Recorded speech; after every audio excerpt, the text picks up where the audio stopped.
নমস্কার, কেমন আছেন সবাই? সুপ্রিয়ার ঘরকন্যা একটা ভিডিওতে সবাইকে স্বাগত। পিছনের পরিবেশটা দেখে তো অচেনা সবারই।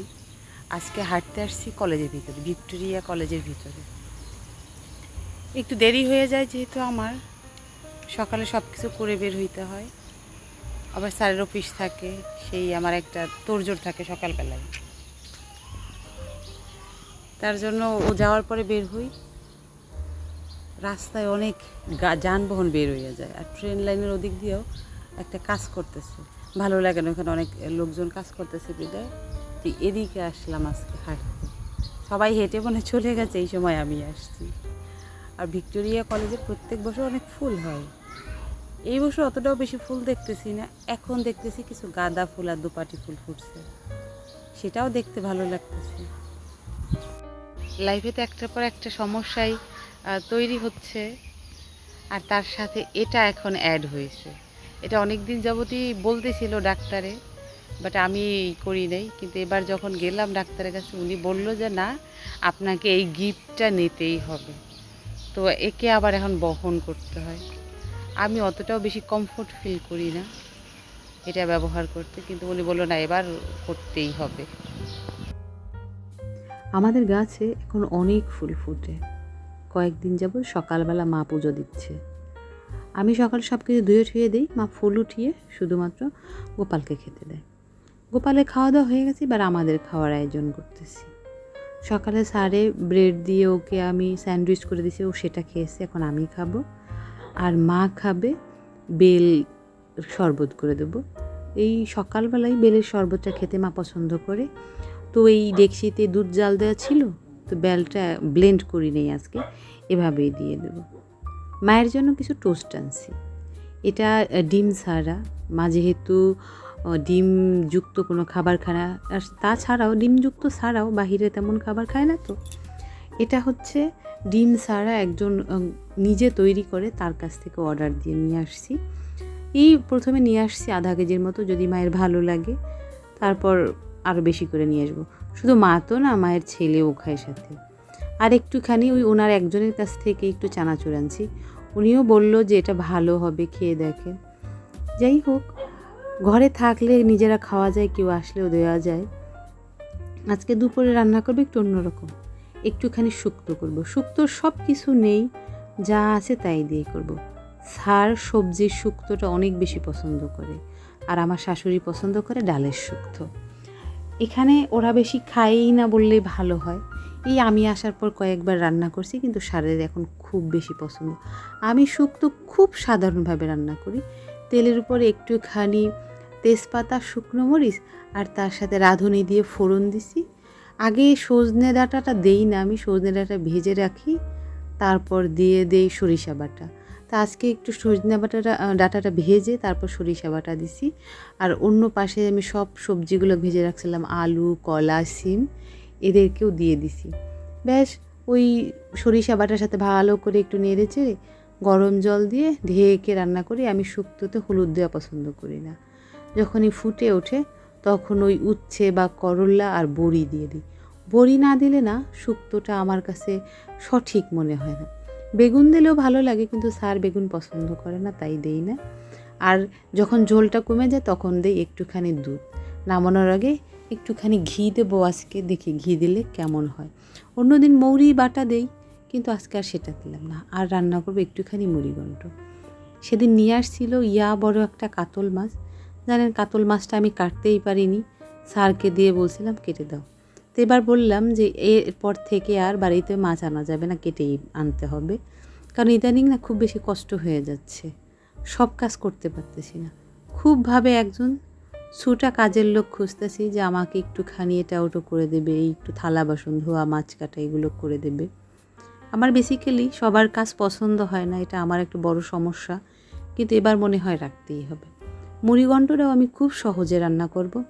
এতে যদি একটুখানি কাজু বাদাম, পোস্তদানা বাটা দেওয়া যায়, এর স্বাদ না আরও ভালো হয়। শ্বশুরের মেয়ে একবার এ বাড়িতে আসছিল, ও আমাকে বলছিল যে বৌদি, সহজভাবে যদি কখনো তাড়াহুড়ো লাগে, এভাবে তুমি মুড়িঘণ্ট রান্না করবে, খেতেও ভালো লাগবে, আমার বাপের বাড়িতে তো এভাবে মুড়িঘণ্ট করে না, ওরা ডাল দিয়ে করে। তো আমি এখানে এসে চাল দিয়ে শিখছি। এর পাশাপাশি আমি এখন অনেকভাবেই মুড়িঘণ্ট রান্না করতে পারি। কোনো একদিন আপনাদের সাথে শেয়ার করব শুকনো শুকনো মুড়িঘণ্টরা, মানে যেদিন মাছের পরিমাণটা বেশি থাকবে সেদিন অবশ্যই করব। ব্যাস হয়ে গেছে। ওই যে বললাম শরীরটা বেশি ভালো লাগতেছে না বিধায় বসে রান্না করতে কষ্ট হতেছে। আর বেশি কিছু করব না, আর তার সাথে করব একটুখানি টমেটোর চাটনি। আমি একটু দুপুরে খাওয়া দাওয়ার পর রেডি হয়ে নিলাম, একটুখানি বের হয়ে যাব। এখানে দুইটা এসে যাব হসপিটালে, আমার একটা টেস্ট বাকি, ওখানে হয় নাই। একটা টাইমের দরকার ছিল, ওষুধ খাওয়ার কিছুদিন পরে করার দরকার ছিল, তখন করতে পারি নাই। তখন বলে দিছিল যে আমি যেন এদেশে করি, রিপোর্টটা পাঠিয়ে দিই হোয়াটসঅ্যাপে। তো এখানে যাব, একটা হসপিটালে যোগাযোগ করছি, তারা বলছে হবে না, আর এক জায়গায় যাবো, যদি না হয় তাহলে আমাকে ঢাকাতে যেয়ে করতে হবে। দেখা যাক এখানে হয়ে গেলে তো ঝামেলা শেষ, ঢাকা গেলে আবার আর একটা ঝামেলা। তাই রেডি হয়েছি, একেবারে দুপুরে 3টা বাজে, এখনই বের হবো। এই সময় রাস্তাঘাট ফাঁকা থাকে, আমার একটু কষ্ট হলেও। আমার শাশুড়ি হচ্ছে সবসময় গয়না টয়না পইরা সাইজে থাকলে এটা ভালো লাগে, উনিও পড়তে পছন্দ করতো। আমি না পড়লে ওনার ভালো লাগে না, আমার কান খালি থাকলে, গলা খালি থাকলে ওনার ভালো লাগে না। তো আমার হাতে তো তেমন কিছু আমি পরি না, আগে তো প্লেন শাখা পরতাম, যে এখানে একটু শাখা বাঁধানো পরি। তো এটা আমি ওখান থেকে কিনে নিয়ে আসছি, এটা নিল 1500 টাকা। এটা 1500 টাকা তো এখান থেকে কিনছি। এটা রূপার, ভালো লাগছিল, প্লেন, কোনো ডিজাইন নেই। তো এটা করা হবে, মাঝে মাঝে একটু ঘুরিয়ে ফিরিয়ে করবো। এই দুপুরটা আমি বেরোইতে কী যে পরিমাণ আমার বিরক্ত লাগে, গিয়া রিক্সা পাওয়া যায় না। আর আমি যেখানে যাব সেখানে অটো যায়, রিক্সা যায় না।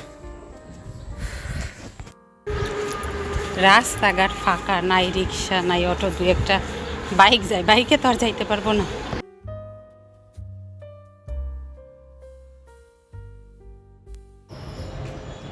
আমি একটু ঈশ্বর পাঠশালায় আসছি, দুইটা হসপিটালে গেলাম, কোথাও নাই এই টেস্ট। আর একটা হসপিটালের নাম বললো ওরা, ওখানে গিয়ে দেখি।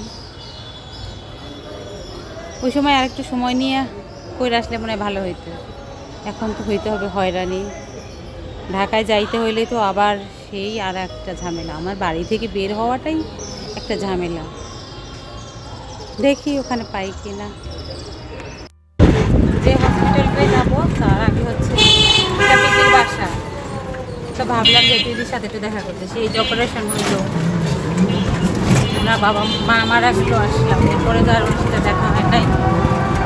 আমি বাইরে যাওয়ার পরে মার সাথে এখন দেখা হচ্ছে। আমি ভাবলাম যে একটু দেখা করি, গল্প করি, তারপরে ওই কাজটা শেষ করে বাড়ি যাবো।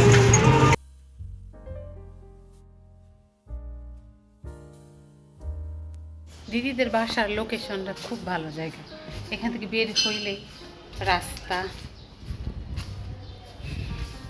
ভালোই লাগে আমার। কিন্তু এখানে অনেক বেশি ঘনবসতি। এই সন্ধ্যার আগ মুহূর্তে বাড়ি আসছি, বাড়িতে আসার পর ছাড়েকে চা করে দিছি, আরও যত যা কাজ বাজ ছিল সবগুলো সারছি। রাতে সবার খাওয়া দাওয়া হয়ে গেছে, আমি এখন রান্নাঘরে আছি। এই টমেটোগুলো নিয়ে আসছে, বলছিলাম একটুখানি সস বানাবো, একটু টমেটো নিয়ে আসো, কিন্তু শরীরটা এখন আর দিচ্ছে না, একদমই এনার্জি নাই। তো আমি এই টমেটোগুলো কাট করে একটুখানি ভাপিয়ে রেখে দেব। দেখি কালকে যদি পারি কালকে করে নেবো, নতুবা যখন আমি সময় পাবো তখন করে নেবো। টমেটোগুলো অনেক ভালো, এখন টমেটোর দাম নাকি অনেক কমে গেছে। 3 কেজি টমেটো নিয়ে আসছি 50 টাকা দিয়ে। আমি ভাবলাম যে যদি বেশি করে একটু স্টোর করে রাখা যেত, দেখা যাক পারি কি পারি না। আমি যাওয়ার পরে এই আমার মানি প্ল্যান্ট গাছগুলোকের অবস্থা খুবই খারাপ ছিল, ওদের এখন একটু সিস্টেম করি। যাই হোক, এসব করি। চলুন তাহলে ভিডিওটা আজকের মধ্যে এখানেই শেষ করছি। যদি ভালো লেগে থাকে তাহলে অবশ্যই একটা লাইক করে দেবেন, আর ভিডিও সম্পর্কে কিছু জানার থাকলে অবশ্যই কমেন্ট করে জানাবেন। সবাই সুস্থ থাকবেন, ভালো থাকবেন, সাবধান থাকবেন। দেখা হবে পরবর্তী আরও একটা ভিডিওতে, ততক্ষণের জন্য সবাই ভালো থাকবেন।